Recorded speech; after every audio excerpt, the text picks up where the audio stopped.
और आज के इस वीडियो में हम लोग पढ़ने वाले हैं क्लास 6 का प्रश्न वाले 11.2 का क्वेश्चन नंबर 6। इसके पहले क्वेश्चंस का वीडियो अगर आपने नहीं देखा है तो लिंक डिस्क्रिप्शन में दिया गया है, आप वीडियो जरूर देख लें। और अगर आप इस चैनल में नए हैं तो इस चैनल को लाइक और सब्सक्राइब करना ना भूलें, ताकि आपको हर नई वीडियो की जानकारी जल्द से जल्द मिल सके। तो चलिए 6 नंबर क्या है, रिक्त स्थानों को भरिए। पहला क्वेश्चन क्या है, वो कोण जिसका माप एक समकोण के माप से कम है। तो वो कोण जिसका माप क्या, समकोण के माप से, समकोण मतलब 90 डिग्री, तो जिस कोण का माप 90 डिग्री से कम होता है उसको क्या कहते हैं, न्यून कोण कहते हैं। तो यहाँ पे हम लोग क्या लिखेंगे, न्यून कोण। ठीक है। अब 2 नंबर क्या है, वो कोण जिसका माप एक समकोण के माप से अधिक है, यानी कि 90 डिग्री से 90 डिग्री से ज्यादा है, तो उसको हम लोग क्या कहेंगे, अधिक कोण।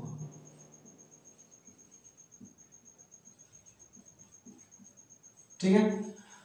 अब बोला कि वो कोण जिसका माप दो समकोण के योग के बराबर है। तो एक कोण जिसका माप क्या है, दो समकोण के योग के बराबर है, यानी कि 90, दो समकोण मतलब 90 जोड़ 90 यानी कि 180 डिग्री। तो 180 डिग्री को क्या कहते हैं, सरल कोण या ऋजु कोण। तो हम यहाँ पे लिखते हैं सरल कोण।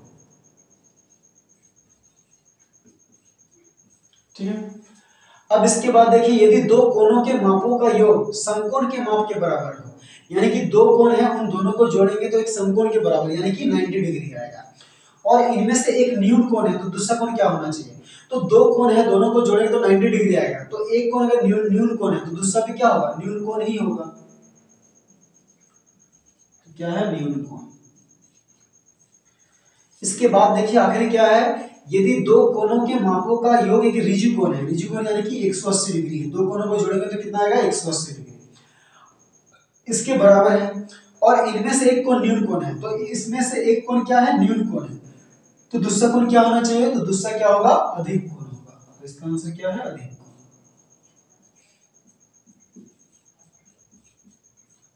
ठीक है। तो चलिए अब हम लोग क्वेश्चन नंबर 7 देखते हैं। 7 क्या है, नीचे दी गई आकृति में प्रत्येक कोण का माप ज्ञात कीजिए। पहले देखकर आकलन कीजिए और फिर चांद से मापिए। तो आपको पहले देखकर अंदाजे से बताना कि ये कितना डिग्री हो सकता है।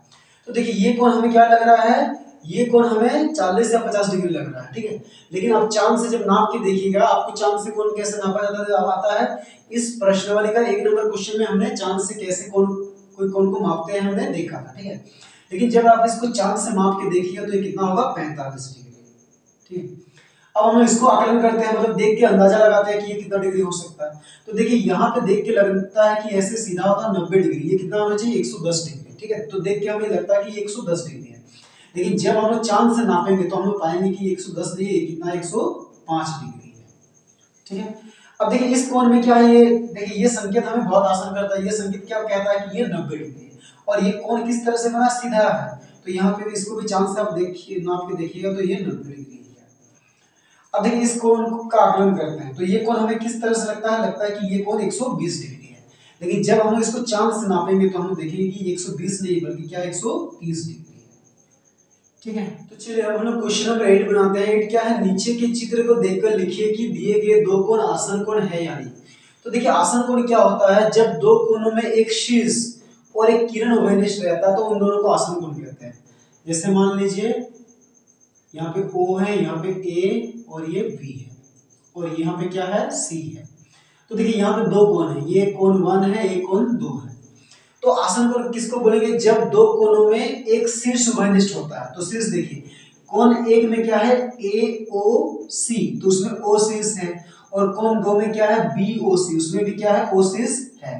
यानी कि कोण 1 और कोण 2 दोनों में क्या है, O शीर्ष उभयनिष्ठ है। और कोण 1 में AOC यानी कि OC किरण है, फिर BOC इसमें भी क्या है, OC किरण है। तो जब दो कोणों में एक शीर्ष और एक किरण उभयनिष्ठ रहता है यानी कि समान रहता है, तो उनको क्या बोलते हैं, आसन कोण कहते हैं। तो हमें ये देखना है कि ये दोनों आसन कोण है कि नहीं। तो सबसे पहले देखिए POQ, तो POQ के कौन सा, POQ यानी कि हमें ये कोण को देखना है। ठीक है, इस कोण को। और QOR, QOR, तो देखिए POQ में भी O शीर्ष है और QOR में भी O शीर्ष है। फिर POQ में OQ किरण है और QOR में भी क्या है, OQ किरण है। यानी कि इस कोण में और इस कोण में दोनों में क्या है, शीर्ष O उभयनिष्ठ है और एक किरण क्या है, OQ उभयनिष्ठ है। तो ये दोनों क्या है, आसन कोण है। तो इसका आंसर क्या हो जाएगा, इसका आंसर होगा हाँ। ठीक है। अब दूसरा नंबर बोल रहा है कि कौन पीओआर एवं क्यूओआर। पीओआर देखिए, पीओआर यानी कि ये पूरा कोण, ठीक है, और क्यूओआर, क्यूओआर क्या है, क्यूओआर। तो देखिए पीओआर क्या है, पूरा कोण है, और क्यूओआर क्या है, उसके अंदर का कोण। तो आसन कोण के लिए क्या होना चाहिए, दो अलग अलग कोण होना चाहिए। तो यहाँ पे जो क्यूओआर है ना, वो पीओआर के अंदर का ही कोण है, ये अलग कोण नहीं है। ये जो कोण है वो पूरे इस कोण के अंदर आता है। अगर अलग अलग दोनों होते तो ये आसन कोण होते, तो ये इसका आंसर क्या होगा, नहीं। ठीक है, क्योंकि यहाँ पे दोनों कोण क्या है, अलग अलग नहीं है, एक कोण दूसरे के अंदर ही बन रहा है, इसीलिए ये दोनों आसन कोण नहीं है। अब कोण पीओआर, देखिए पीओआर ये पूरा बड़ा वाला, और पीओक्यू, पीओक्यू, तो देखिए इसमें भी वही वाला है, पीओआर में पूरा कोण आ रहा है, और पीओक्यू में क्या है, ये कोण इस पूरे कोण के अंदर ही आ जा रहा है, यानी कि ये कोण और ये पूरा कोण दोनों अलग अलग कोण नहीं है। तो इसका भी आंसर क्या होगा, नहीं। तो चलिए अब हम लोग क्वेश्चन नंबर 9 बनाते हैं। 9 क्या है, संलग्न आकृति में कौन कौन से कोण आसन कोण है लिखिए। तो देखिए ये ड्राइंग हमें दिया गया है, ये आकृति दी गई है, इसमें कौन कौन से आसन कोण है वो हमें लिखना है। तो हमें 4 क्वेश्चन दिया है, यानी कि यहाँ पे 4 आसन कोण है वो हमें लिखना है। तो आसन कोण में क्या होता है, दो अलग अलग कोण होते हैं, और उन दोनों में एक शीर्ष उभयनिष्ठ रहता है और एक किरण। तो सबसे पहले हम लोग आसन को क्या लिखते हैं, ये कोण और ये कोण। तो इस कोण का नाम क्या है, एओबी और बीओसी। तो सबसे पहले क्या होगा, कोण एओबी तथा कोण बीओसी, ये दोनों क्या है, आसन कोण। ठीक है, क्योंकि दोनों कोण अलग अलग है और दोनों में क्या है, ये शीर्ष उभयनिष्ठ है और ये किरण उभयनिष्ठ है। अब दूसरा हम लोग क्या लिखते हैं, देखिए कोण बीओसी और सीओडी, ये दोनों भी अलग अलग कोण है, और इन दोनों में भी ये शीर्ष उभयनिष्ठ है और ये किरण उभयनिष्ठ है। तो दूसरा आसन कोण क्या होगा, कोण बीओसी तथा कोण सीओडी, ये दोनों भी क्या है, आसन कोण है। अब तीसरा आसन कोणों का युग्म क्या है देखते हैं। तो तीसरा में हम लोग देखिए क्या करते हैं, एओसी, ये दोनों को हम लोग एक कोण मानते हैं, ठीक है। उसका भी शीर्ष क्या है, एओसी में क्या है, देखिए एओसी, तो उसमें क्या है, किरण जो है ओसी है, ठीक है। तो हम एओसी, उसमें ये दोनों कोण आ रहा है, और हम लोग किसको ले रहे हैं, सीओडी। तो लिखेंगे कोण एओसी तथा कोण सीओडी, ये दोनों भी क्या है, आसन कोण है।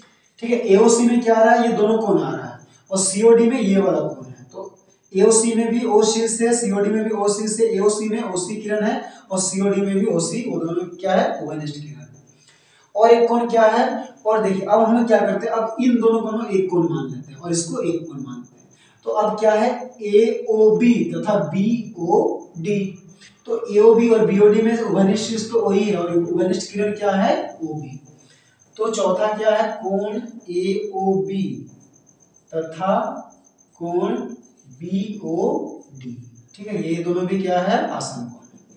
ठीक है, तो चलिए अब हम क्वेश्चन नंबर 10 बनाते हैं। 10 क्या, निम्नलिखित माप के कोण किस प्रकार के हैं, यानी कि यहाँ पे कोण का प्रकार लिखना है कि ये क्या है, न्यून कोण है, अधिक कोण है या समकोण। तो देखिए सबसे पहले क्या है, 64 डिग्री। तो 64 डिग्री क्या है, 0 से अधिक है लेकिन 90 से कम है, तो उस कोण को हम क्या बोलते हैं, न्यून कोण। तो ये क्या है, न्यून है। अब देखिए 130 डिग्री, तो 130 डिग्री क्या है, ये 90 से अधिक है लेकिन 180 से कम है, तो इसको क्या बोलते हैं, अधिक कोण। ठीक है, अब ये देखिए क्या है, 75 डिग्री, तो ये भी 0 डिग्री से ज्यादा है लेकिन 90 से कम है, तो ये क्या है, न्यून कोण।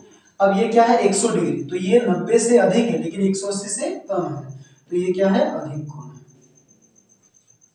ठीक है, तो बहुत ही आसान ये क्वेश्चन है। तो चलिए अब हम लोग क्वेश्चन नंबर 11 बनाते हैं इस चैप्टर का, इस प्रश्नावली का आखिरी क्वेश्चन क्या है, नीचे के प्रत्येक आकृति में कोण एबीसी किस प्रकार का कोण है। तो देखिए यहाँ पे एबीसी, तो देखिए ये हमें बताना कि किस प्रकार का कोण है, यानी कि समकोण, न्यून कोण या अधिक कोण है। तो आप इस पे क्या करेंगे, चांद रखेंगे, चांद का पॉइंट को यहाँ पे रखना है और चांद की जो निचली लाइन है उसको यहाँ पे मिलाना, फिर देखना है कितना डिग्री है। तो एक नंबर क्वेश्चन में आपने देखा था कि कैसे हम लोग कोण को नापते हैं। तो इस कोण को नाप के देखिएगा तो ये कितना डिग्री आएगा, 90 डिग्री आएगा। तो 90 डिग्री मतलब ये क्या है, समकोण है। तो ये क्या है, कोण का प्रकार क्या है, समकोण। इस ड्राइंग को भी आप देखिएगा तो इसको और इस कोण को एबीसी यहाँ पे कोण बना है, तो इसको जब आप नाप के देखिएगा तो ये कितना आएगा, 110 डिग्री। तो 110 डिग्री किस तरह का कोण है, अधिक कोण। तो यहाँ पे कोण का प्रकार क्या हो गया, अधिक कोण। ठीक है। इस ड्राइंग को भी देखिए, यहाँ पे बी पे कोण बना है एबीसी, तो इसको जब आप नाप के देखिएगा तो यहाँ पे चांद रख के तो ये आएगा 100 डिग्री। ठीक है। तो 100 डिग्री भी क्या कोण होता है, अधिक कोण होता है। ठीक है। इस क्वेश्चन में देखिए यहाँ पे बी है एबीसी, तो इस कोण को जब आप नाप के देखिएगा तो ये कितना आएगा, 70 डिग्री। ठीक है। तो 70 डिग्री क्या होता है, न्यून कोण। ठीक है। बधाई हो, आपने 11 चैप्टर कंप्लीट कर लिया है। तब तक के लिए आप मस्त रहिए, स्वस्थ रहें और पढ़ाई में थोड़ा व्यस्त कर रहिए। अगले वीडियो में हम लोग मिलते हैं, तब तक के लिए गुड बाय।